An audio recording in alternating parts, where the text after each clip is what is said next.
Olá, tudo bem? Aqui quem vos fala é professor Alexandre Ramos, da Universidade de São Paulo, da Escola de Artes, Ciências e Humanidades, e esta é a aula de número 11 do curso de Cálculo 2 para estudantes de Sistemas da Informação, e o tema desta aula será o produto vetorial. O produto vetorial é uma segunda maneira que a gente tem de realizar o produto entre dois vetores, duas grandezas vetoriais. E a ideia é realizar um produto entre dois vetores e obter como resultado um terceiro vetor. Este vetor será simultaneamente perpendicular aos dois vetores a partir do qual a gente define o produto vetorial. O símbolo de representação do produto vetorial é essa cruz aqui, né, esse xizinho. Então, dados dois vetores, U e V, que formam entre si um certo ângulo θ, o produto vetorial dá origem a um segundo vetor, a um terceiro vetor, denotado pelo símbolo U vetor V, que será perpendicular tanto a V quanto a U, isto é, perpendicular ao plano formado pelos vetores U e V. Esse produto ele é definido num espaço tridimensional. Note que não dá para formular esse produto vetorial num espaço bidimensional, porque você tem o plano formado pelos vetores U e V, mas não caberia num espaço tridimensional um terceiro vetor perpendicular a estes dois vetores concomitantemente. Logo, ele é definido no espaço tridimensional. Formalmente, nós podemos obter as coordenadas desse vetor, o vetor V, né, o produto vetorial com V, ou U vetor V, podemos obter as coordenadas. Vamos supor que as coordenadas do vetor U sejam U1, U2 e U3, e as coordenadas do vetor V, V1, V2 e V3. Então, o produto vetorial entre U e V resulta no vetor U, vetor V, cujas coordenadas são dadas por esta relação aqui. Então, a coordenada 1 é dada por U2 vezes V3 menos U3 vezes V2. Já a coordenada 2 é dada segundo esta operação, U3 multiplicado por V1 menos U1 multiplicado por V3. E por último, a coordenada de número 3, ela vai ser dada como U1 vezes V2 menos V2 vezes U1. Note que há uma regularidade aqui, tá? Como afirmado aqui a partir da imagem, né, esse vetor U, vetor V, ele é perpendicular tanto a U quanto a V, e isso pode ser verificado se nós tomarmos o produto escalar entre o vetor U e o vetor U, vetor V. Quando nós fazemos esse produto escalar, nós escrevemos as coordenadas dos vetores, né? Note que aqui nós utilizamos as coordenadas do vetor U, vetor V. E realizando a primeira coordenada multiplicada, produto da primeira coordenada pela primeira coordenada, do vetor U pelo vetor U, vetor V, escrevemos esta expressão, depois as segundas coordenadas e as terceiras coordenadas são apresentadas aqui o produto entre elas. São apresentados os produtos entre essas coordenadas. Aí abrindo, né, aplicando a propriedade distributiva, nós vamos obter esta expressão final. E aqui eu rearranjei as componentes, né, U1, U2, V3. Sinal de mais. Aqui tem U1, U2 e V3, sinal de menos.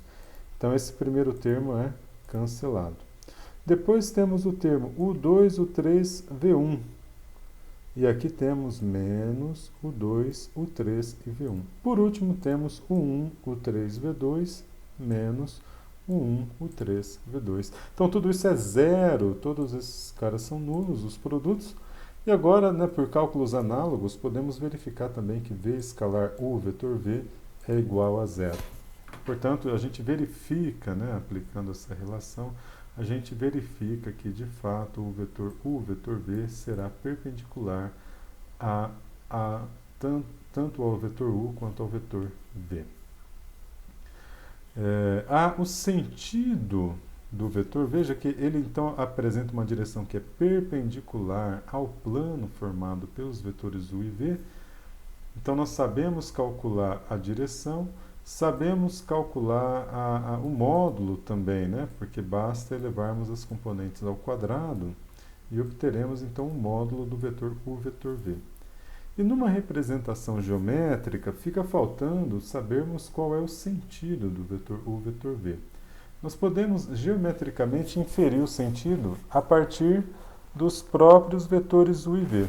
Para isso, nós vamos fingir que nós temos uma chave de fenda que é perpendicular ao plano formado pelos vetores u e v.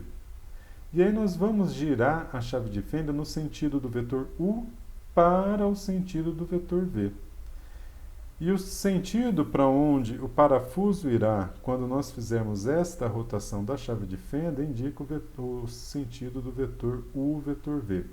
Aqui, quando a chave de fenda é rotacionada no sentido anti-horário, o parafuso sai da parede, então é por isso que o vetor u vetor v aponta aqui para cima. Tá? Então esta é a representação a gráfica, né, desta operação aqui. Bom, a próxima coisa seria, a próxima pergunta, né, que nós poderíamos nos fazer é: poxa, mas Alexandre, de onde veio esta fórmula mágica que você apresenta para nós? Assim, você tira ela do bolso maravilhosamente bem, mostra que ela garante que o vetor é perpendicular e ficamos todos felizes. Mas de onde veio, né, essa fórmula? Esta fórmula veio da seguinte operação. Nós consideramos um vetor arbitrário, W, e nós impomos a ele a condição de ortogonalidade aos vetores u e v. Suponhamos que u e v sejam conhecidos. Se nós impomos a condição de ortogonalidade ao vetor W em relação aos vetores u e v concomitantemente, isso implica dizer que u escalar W ou v escalar W são iguais a zero. Tá? Então, quando nós fazemos o produto escalar do vetor u com o vetor W ou v com o vetor W, nós obtemos essas duas expressões aqui escritas. Agora, a questão é quais são as componentes do vetor W em função das componentes do vetor u e do vetor v. Para fazermos esse cálculo, vamos iniciar como segue. A gente multiplica a equação 1 por v3 e a equação 2 por u3. E fazemos a diferença, né? A 1 menos 2 após a multiplicação. E o que nós obtemos como resultado é esta expressão aqui. E para essa expressão ser nula, basta que o W2 seja menos esta expressão, conforme escrito aqui, né?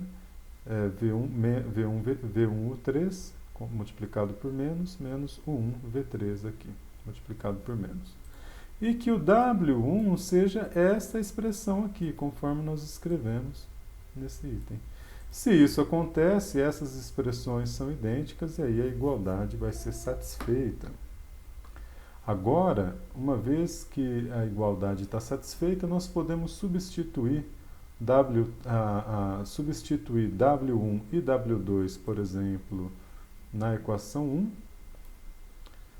e na equação 3.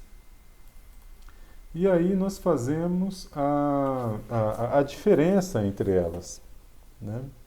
E ao fazermos a diferença entre essas duas expressões, com W1 e W2 substituídos, e fazendo alguma manipulação matemática, aqui nós obtemos essa expressão para W3. Tá? Então, é desta operação que nós obtemos esta equação aqui.